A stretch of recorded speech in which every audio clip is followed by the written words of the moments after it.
Boa noite, graça e paz da parte de Cristo Jesus para todos os irmãos, amém?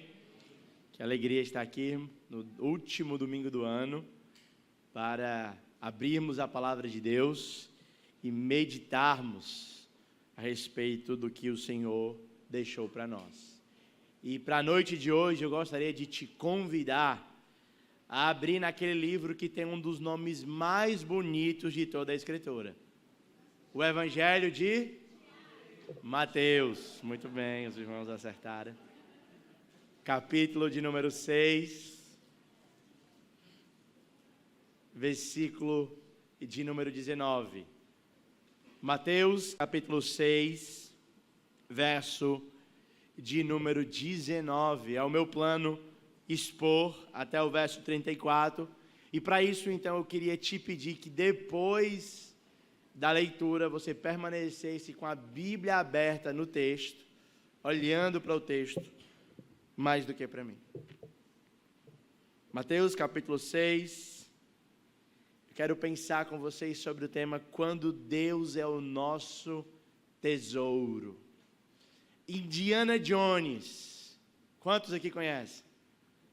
A busca pela arca, perdida, né? A arca da aliança.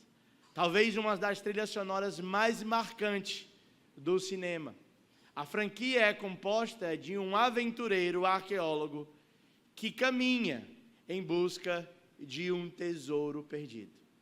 A sua iniciativa, as suas decisões, a forma como ele administra, como ele administra seu tempo e emprega a sua energia, está relacionada ao seu anseio e à sua busca pelo tesouro. Tesouros, de fato, eles têm essa capacidade de atrair os nossos olhares. Não somente Indiana Jones, mas agora você também tem os seus tesouros. Tesouros esses que, conforme a Escritura, norteiam a maneira como você gasta seu tempo, seus recursos, sua energia, e eles conduzem de alguma maneira o curso da sua história. E no último domingo do ano de 2025, é natural que muitos de vocês estejam gastando tempo para pensar como eu planejo o meu ano que vem. Quais serão as minhas metas, quais serão os meus alvos, ou para usar o termo que nós estamos utilizando nessa noite, qual será o meu tesouro. Por isso, então, eu queria chamar a sua atenção para esse texto, para a gente pensar e avaliar não somente o nosso 2025, mas nos prepararmos para o ano que já está às portas, o ano de 2026. Por isso, olhando comigo para a Sagrada Escritura, eu convido você a ler. Assim disse o Senhor Jesus Cristo: não acumuleis para vós outros tesouro sobre a terra, onde a traça e a ferrugem corrói, onde os ladrões escavam e roubam. Mas ajuntai para vós outros tesouros no céu, onde nem traça, nem ferrugem corrói, e onde ladrões não escavam, nem roubam. Porque onde está o seu tesouro, aí também estará o teu coração. São os olhos as lâmpadas do corpo. Se os teus olhos forem bons, todo o teu corpo será luminoso. Se, porém, os teus olhos forem maus, todo o teu corpo estará em trevas. Portanto, caso a luz que há em ti sejam trevas, que grandes trevas serão. Ninguém pode servir a dois senhores, porque há de aborrecer-se de um e amar o outro, ou se devotar a um, ou desprezará o outro. Não podeis servir a Deus e às riquezas. Por isso vos digo, não andeis ansiosos pela vossa vida, quanto ao que haveis de comer ou beber, nem pelo vosso corpo, quanto ao que haveis de vestir. Não é a vida mais que o alimento, e o corpo mais do que as vestes? Observem as aves do céu. Não semeiam, não colhem, nem ajuntam em celeiros. Contudo, o vosso Pai Celeste as sustenta. Porventura, vocês não valem mais do que elas? Qual de vocês, por ansioso que esteja, pode acrescentar um côvado ao curso de sua vida? E por que andais ansioso quanto ao vestuário? Considerai como crescem os lírios do campo. Eles não trabalham nem fiam. Eu, contudo, vos afirmo que nem Salomão, em toda a sua glória, se vestiu como qualquer um deles. Ora, se Deus veste assim a erva do campo que hoje existe e amanhã é lançada no forno, quanto mais a vós outros, homens de pequena fé. Portanto, não vos inquieteis dizendo: que comeremos, que beberemos, ou com que nos vestiremos, porque os gentios é que se preocupam com essas coisas, pois o vosso Pai Celeste sabe da sua necessidade de todas elas. Buscai, pois, em primeiro lugar o reino de Deus e a sua justiça, e todas estas coisas vos serão acrescentadas. Portanto, não vos inquieteis com o dia de amanhã, pois o amanhã trará os seus cuidados. Basta cada dia o seu próprio. Essa é a palavra do Senhor. Amém? Quando Deus é o nosso tesouro. O grande ponto que eu quero enfatizar nessa noite, à medida que nós olhamos esse texto, eu fiz 4 divisões aqui, o que eu quero olhar com vocês é que quando Deus é o nosso tesouro, os nossos olhos são iluminados e a ansiedade não nos governa. Quando o Senhor, quando Deus Criador do céu e da terra se torna a nossa maior ambição, a nossa maior fonte de desejo, então os nossos olhos são iluminados e a ansiedade não nos governa. Nós estamos aqui diante do maior sermão já pregado pelo maior pregador que já existiu. O texto que nós lemos está dentro daquilo que nós chamamos de o Sermão do Monte. Jesus, ao escrever, Mateus, na verdade, o apóstolo, ao escrever esse evangelho, ele está tentando provar para uma comunidade de judeus que aquele a quem o Antigo Testamento apontava chegou em Cristo. E esse Cristo agora é a consumação das promessas do Antigo Testamento. Mas não somente isso, ele não só é o Messias prometido, mas em sendo o Messias prometido, ele veio ensinar como os cidadãos do reino de Deus vivem. E esse texto então está inserido dentro daquilo que nós entendemos como Jesus formando a constituição do reino, não apenas regulando comportamentos. E aqui tem uma coisa interessante. Inclusive, eu não vou poder atender a um dos anseios da minha filha. Hoje, enquanto nos arrumávamos para vir ao culto, a Heloísa chegou assim para mim e falou: papai, quem prega hoje? Aí eu disse: é o pastor Mateus. Ela disse: não pode ser outro não, ele demora demais.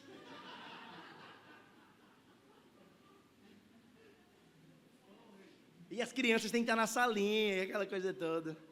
Então hoje, eu quero trabalhar com vocês, eu vou pedir a sua ajuda, porque hoje, assim como Jesus, eu não quero trabalhar com comportamentos. Eu não quero simplesmente vir aqui e dizer para você: faça isso, ou deixe de fazer aquilo outro, porque eu quero que vocês vejam, à medida que nós estudamos o texto não está falando de comportamento, o texto está falando de disposição do coração, de modo que 2 pessoas podem estar fazendo exatamente a mesma coisa, uma delas está agradando a Deus e a outra não. Por isso, hoje eu te convido, meu irmão, a gastar as nossas próximas 2 horas,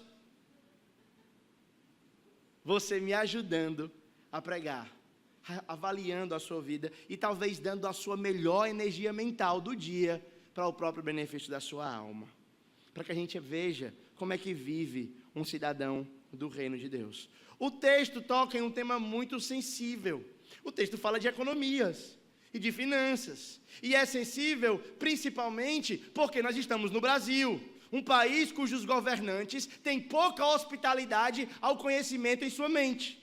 Eu estou usando essa maneira de descrever para não chamá-los de burro, porque eu jamais faria isso. Então eu prefiro dizer que eles são pouco hospitaleiros ao conhecimento ou incompetentes em alguns casos. E o que leva o nosso país para uma fragilidade econômica. Portanto, nós temos uma comunidade de pessoas que têm dificuldade para arrumar emprego e quando arruma tem dificuldades. E nós temos dentro da nossa comunidade pessoas que não têm problema com finanças. Aparentemente. Só quem tem como saber disso vai ser você, à medida que nós analisamos o nosso texto. A grande pergunta que eu quero te ajudar a responder nessa noite é: quem governa a sua vida? Quem governa o seu coração? Pois bem, vamos olhar o primeiro ponto aqui no verso 16 ao verso 21. O coração e o tesouro. O Senhor disse, ele começa dando uma negativa. Nos versículos anteriores, ele falou sobre práticas religiosas que eram feitas para autopromoção. Os homens vinham, levantavam as mãos nos cultos, mas Deus não aceitava esse levantar de mãos porque faziam para serem vistos e amados. Jesus condena isso. Depois, ele fala de alguém que tem segurança baseada em bens. E aqui, então, ele começa dando uma exortação. Não acumulei para vocês tesouros na terra.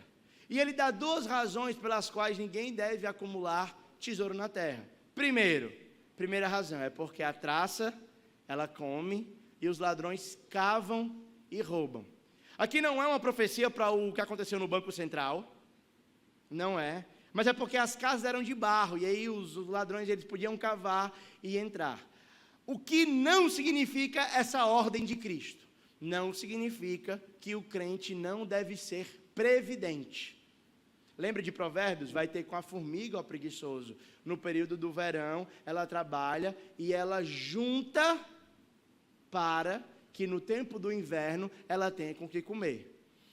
O texto é mal entendido se você olhar poupança, aplicações, tentativas de juntar dinheiro para a sua emergência como aquilo que Jesus está proibindo. O que Jesus está proibindo não é isso. O que Jesus está proibindo é a razão pela qual nós fazemos o que fazemos.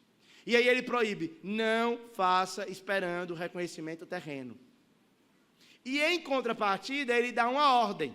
Antes, não juntem tesouro na terra, mas juntem tesouro aonde? No céu. Aí ele dá duas razões também. Por quê? Porque lá os ladrões não roubam e a traça e a ferrugem não comem. E aí ele conclui, onde está o seu tesouro, aí está o seu coração. Pois bem, o que é ajuntar tesouro na terra? Eu vou dar alguns exemplos aqui para vocês, certo? Quando um pregador prepara um sermão e a expectativa final dele é receber elogios ao final do culto, ele está juntando tesouro na terra. Quando um funcionário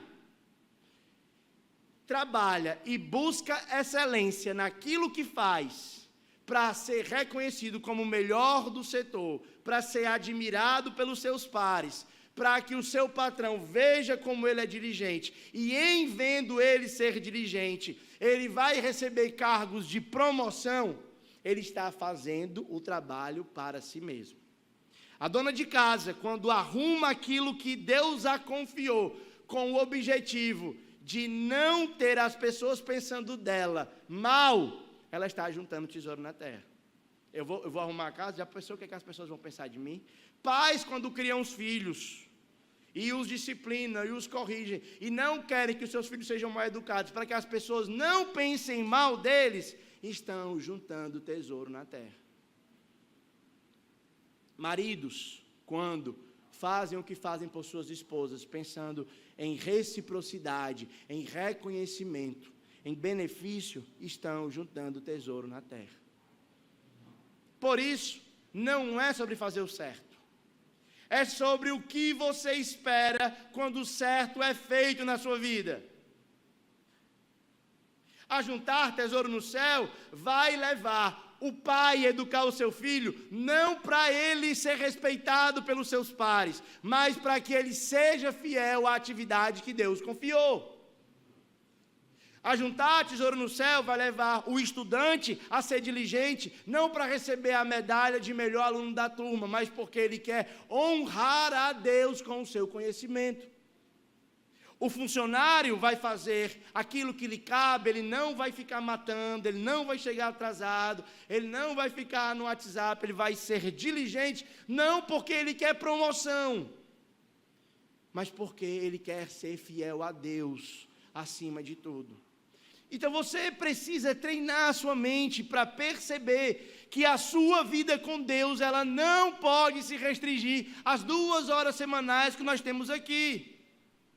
Traga o Senhor para o seu dia a dia e interprete aquilo que você faz ou deixa de fazer pela ótica do Evangelho. A Bíblia te ensina, desde a comida ao sono, em como você gerir a sua vida para a glória de Deus. Agora você precisa estar saturado de material bíblico. Não gosto de ler. Gente, tem Bíblia em áudio.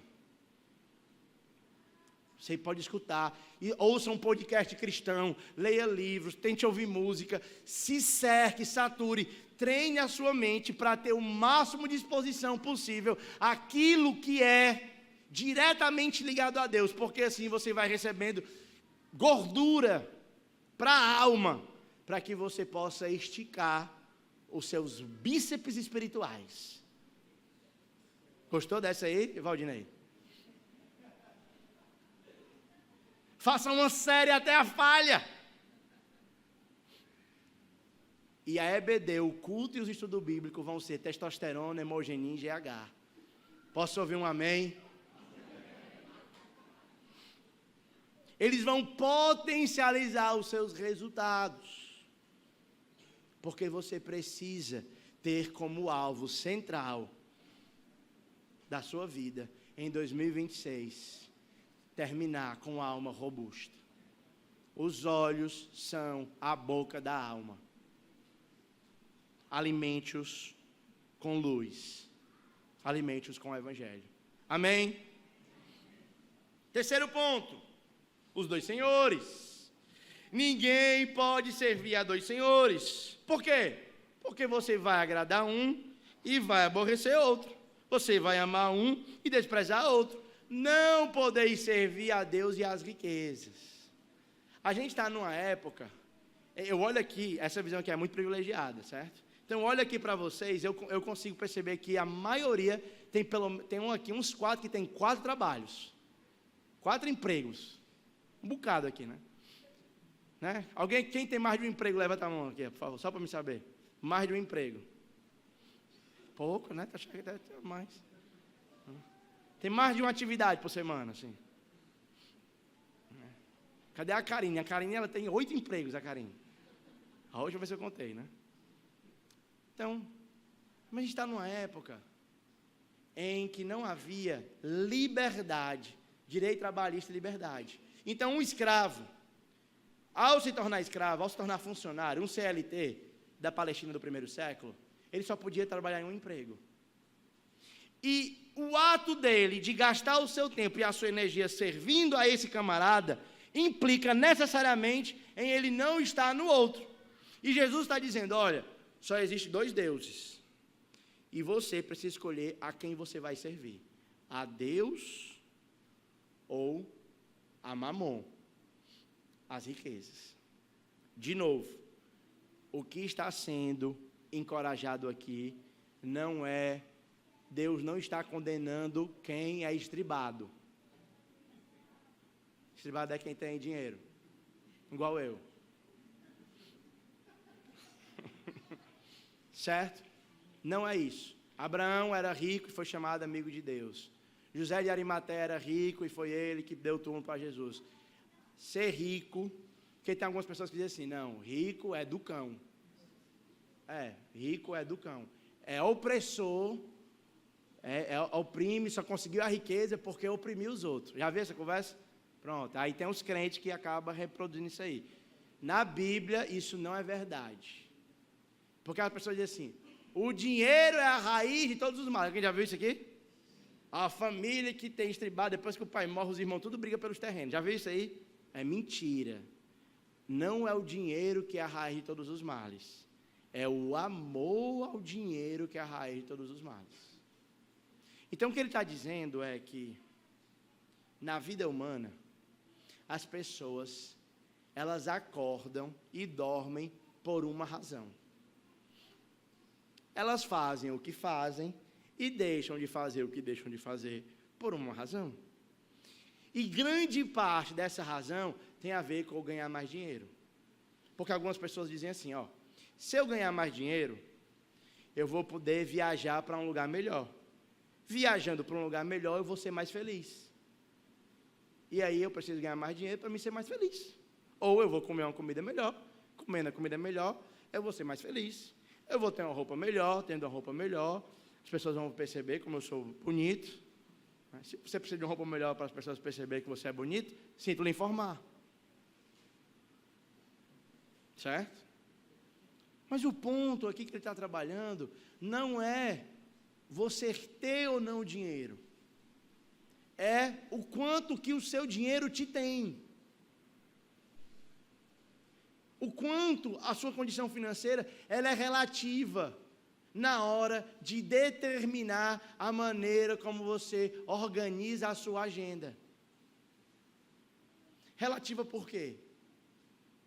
Porque se você ama mais a Deus do que ao dinheiro, você vai lembrar que Deus mandou descansar.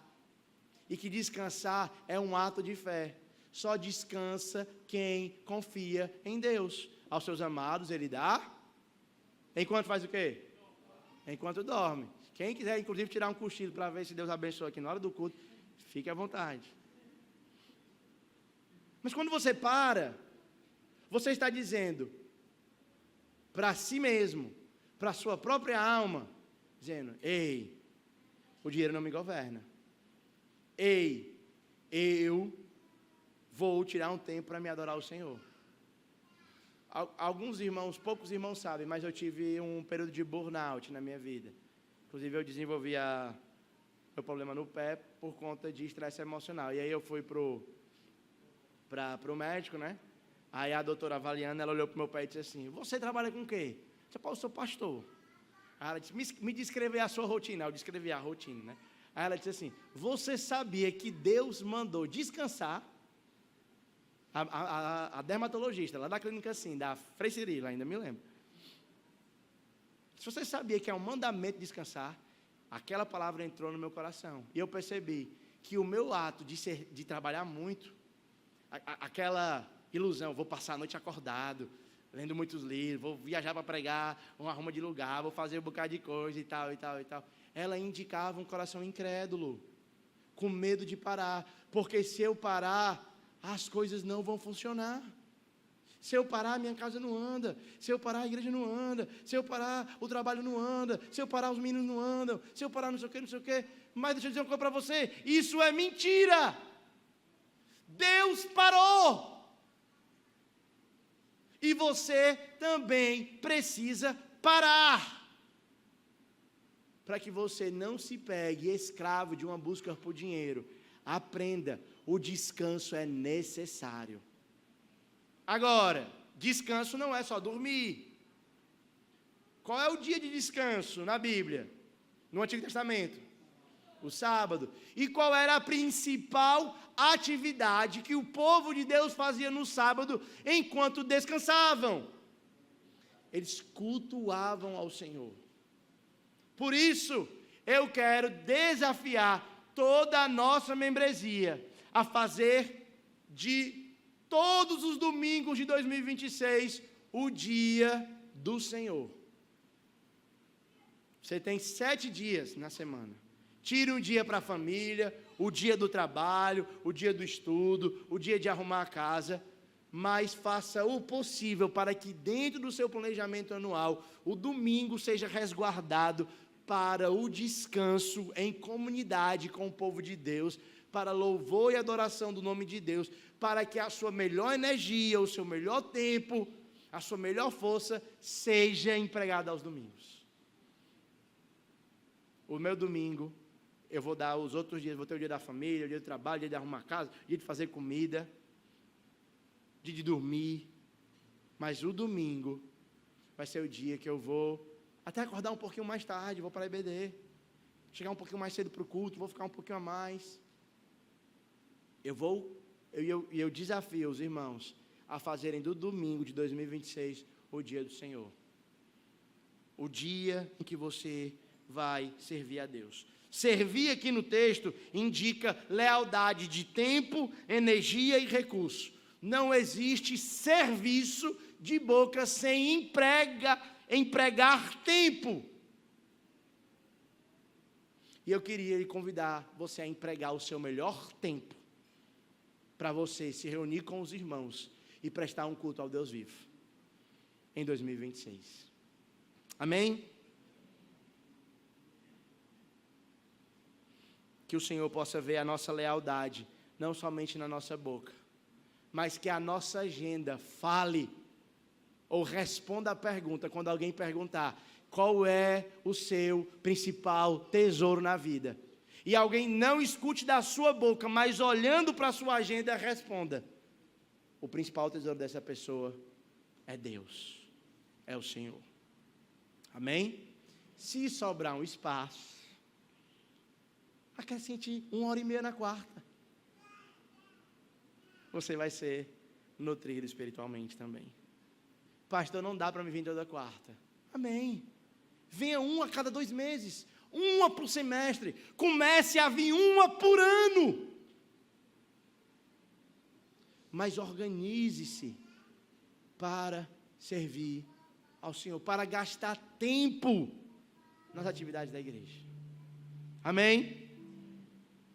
Último, não ande ansioso. Ansiedade como consequência da incredulidade. Por isso, Jesus disse, não andeis ansioso. Aqui é um mandamento, aqui não é um conselho, não é um provérbio. Provérbio é assim, o melhor caminho que você pode tomar é esse. Aqui é um mandamento, assim como Deus diz, não adultere, não minta, não roube, Deus diz, não ande ansioso, é um mandamento. É claro que há 2000 anos atrás, a ansiedade não era classificada pelo DSM, nem tinha. DSM é de quando, hein? É século passado, né? Século passado. Então, o que ele está colocando aqui não é uma patologia física ou psicológica. O tipo de ansiedade que o texto está explicando é uma preocupação sem futuro com o futuro, entendeu? É uma preocupação sem futuro com o futuro. Sem futuro por quê? Porque a sua preocupação, ela não adianta de nada. E eu fui conversar com um cara, ele falou assim, pastor, estou preocupado. Nossa geração não tem mais homens assim que querem constituir família. Homens de responsabilidade. E eu estou preocupado com quem minha filha vai casar. Eu disse, calma, a menina nasceu tem 7 dias. Calma. Ou a pessoa, sou no 6º ano. E o Enem, será que eu vou passar no Enem? Essas preocupações quanto ao futuro, elas não mudam nada. Elas não mudam nada. E aí, qual é a bagunça que faz? Quando você se preocupa com coisas que não são da sua responsabilidade, você perde aquilo que é da sua responsabilidade do dia, que iria te ajudar a construir o seu futuro. Então você diz para si mesmo que daqui a 15 anos você vai precisar ter tantas coisas e fica nervoso, fica conjecturando, fica projetando realidades que nem sabe se você vai amanhecer vivo e esquece das suas responsabilidades do presente. O procrastinador, ele é antes de tudo um planejador, um sonhador. Eu vou fazer isso, aquilo outro, e esquece das prioridades do tempo presente. E Jesus dá uma ordem, não andem ansiosos. Ansiedade, de novo, como preocupação sem futuro a respeito do futuro. Entendeu? Por que sem futuro? Porque não muda nada. Não muda em nada. Aí ele diz, preocupação quanto que a vez de comer, quanto que a vez de vestir. Por quê? Porque a vida é mais que o alimento. E o corpo é mais do que as vestes. Olhem as aves do céu. E aqui, gente, ele falou em um espaço muito legal. Esse lugar que Jesus deu ele é considerado como a encruzilhada das aves. Em um período do ano, muitas aves passam, o que me leva a acreditar que Jesus escolheu exatamente essa época para poder ensinar. E ele disse assim, ó, eu tive o privilégio de traduzir um sermão nesse exato local aqui, lá em Israel, e aí na hora que o pastor estava pregando, aí dava para ouvir assim os passarinhos, ó. Gente, é uma experiência incrível. E o que eu escutava dos passarinhos era cântico. Não era nem um passarinho falando, gente, o boleto vai vencer, vai escola do menino, matrícula. Não ouvi os passarinhos falando isso. Eu não vi o passarinho com a planilha, eu não vi o passarinho com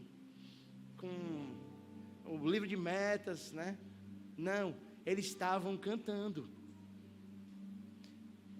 Não sou contra o livro de metas, não sou contra planejamento.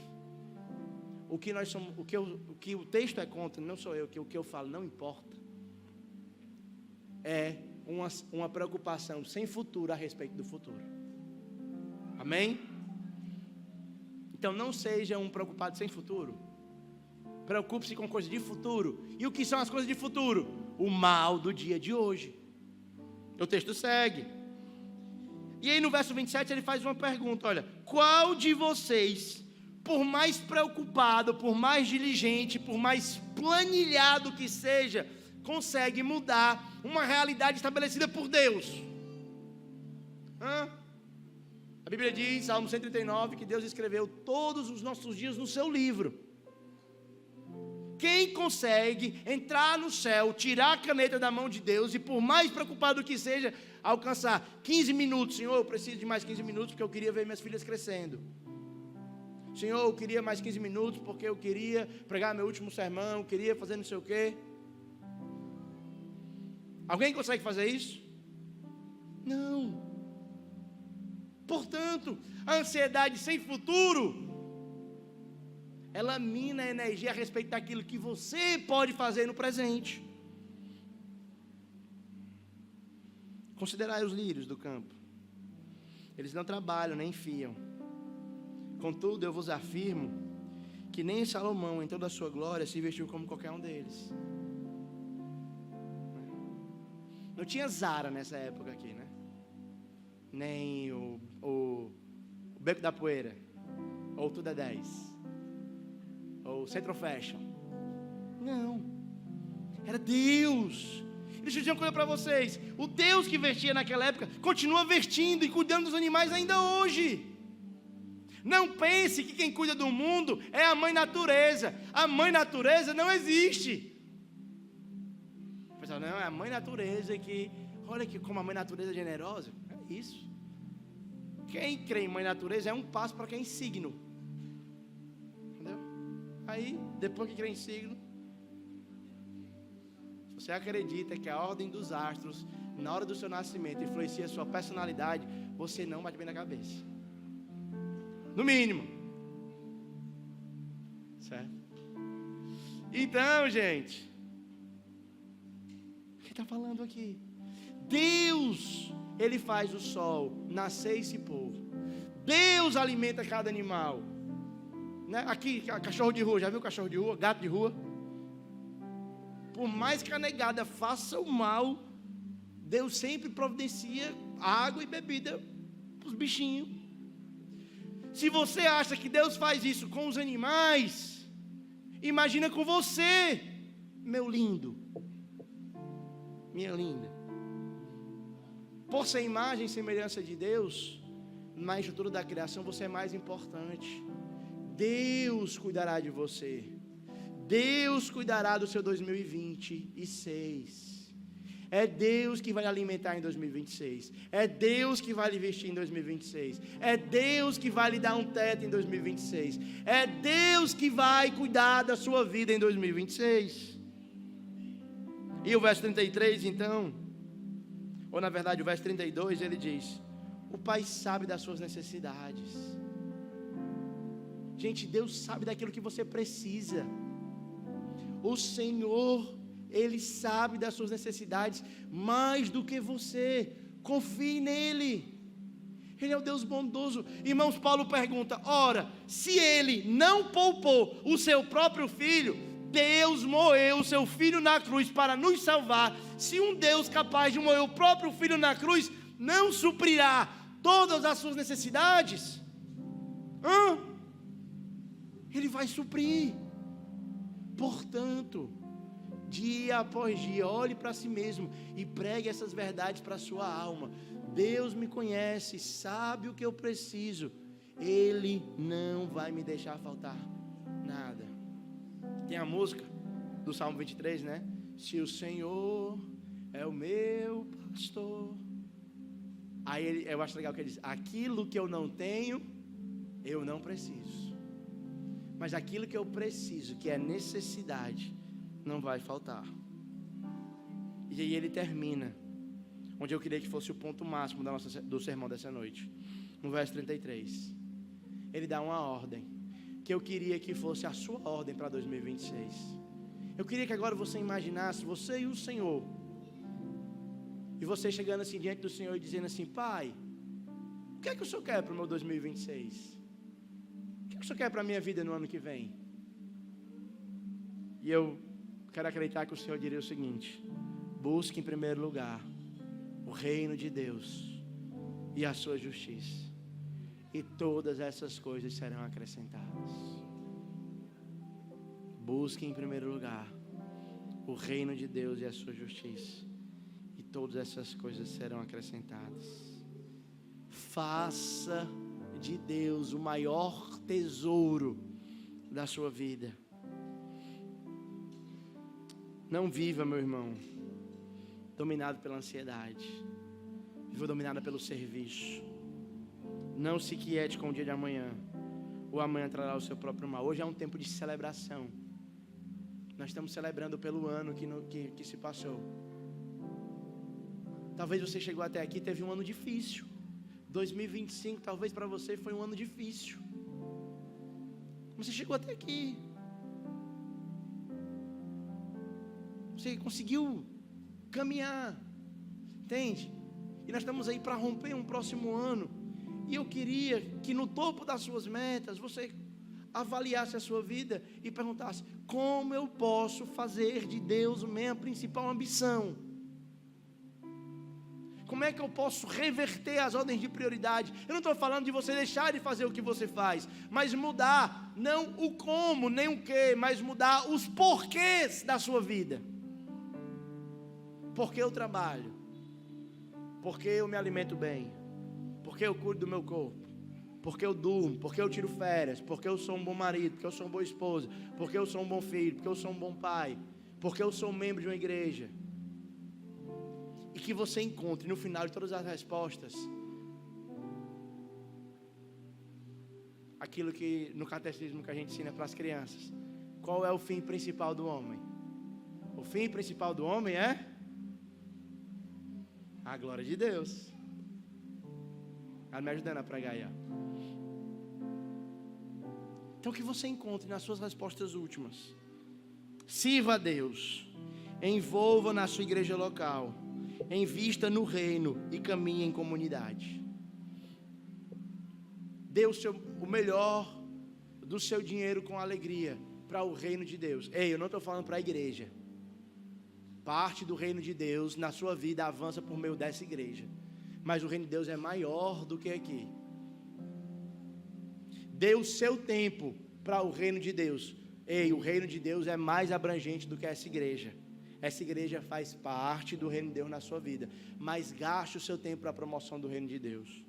Gaste a sua energia, os seus dons, as suas competências em 2026 para fazer o nome de Deus glorificado. Desse jeito, quando Deus for o nosso tesouro, irmãos, independente se no 2026 Deus vai abrir os céus e descerrar bênçãos, e eu espero que Ele vá, amém? Mas pode ser que Deus abra 2026 e coloque luta.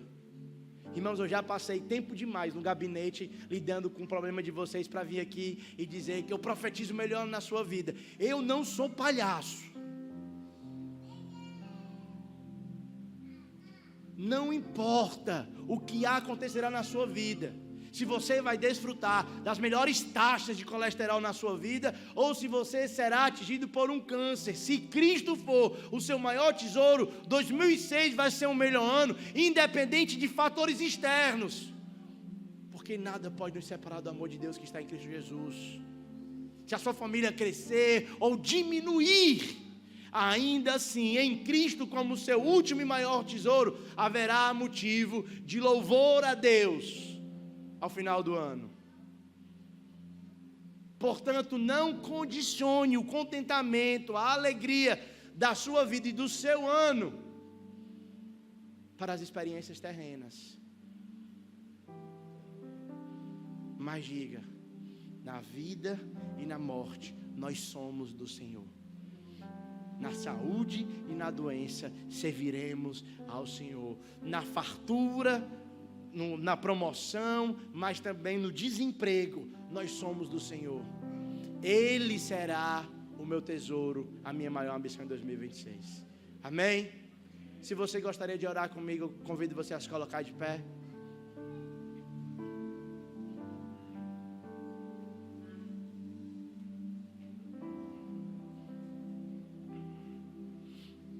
Eu queria que você tivesse um tempo na sua vida para clamar: Senhor, grava em mim a eternidade. Senhor, que a minha maior ambição, feche seus olhos e ore. Senhor, que a minha maior ambição seja o Senhor, seja o reino, seja a tua justiça.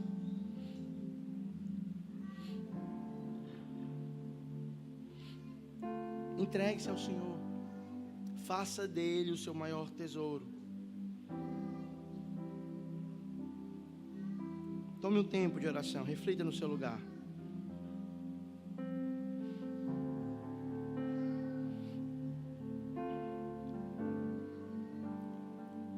Escute essas palavras. Jonathan Edwards, na manhã do dia 12 de janeiro de 1723, disse o seguinte: de manhã eu estive diante de Deus e dei a mim mesmo a Ele.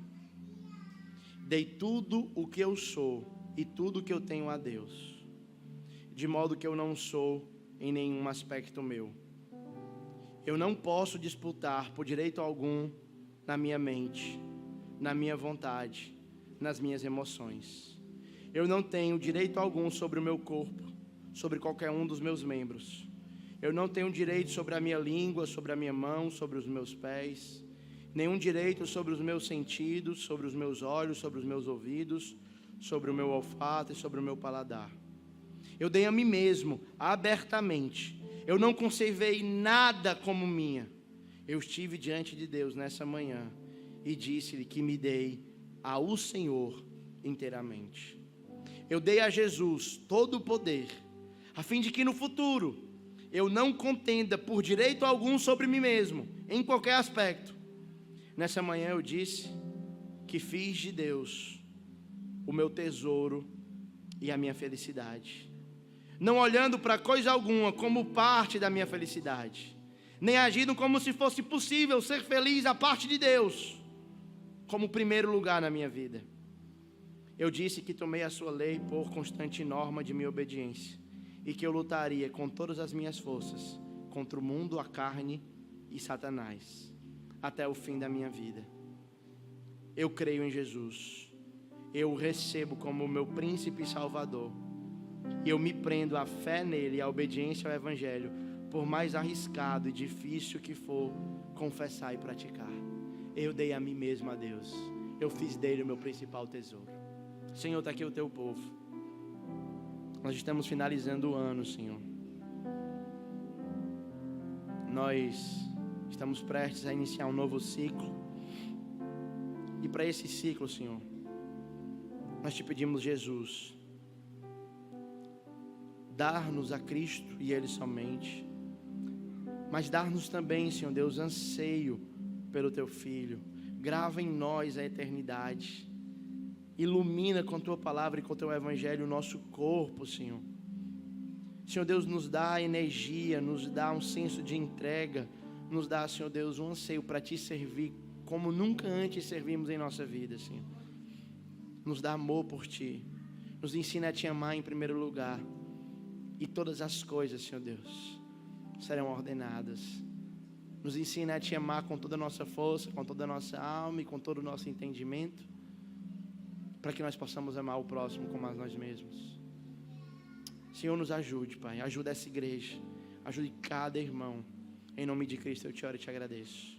Amém, aleluia, amém. Deus abençoe, irmãos. Espero vocês no ano que vem. Ou na virada, no culto da virada. Deus abençoe.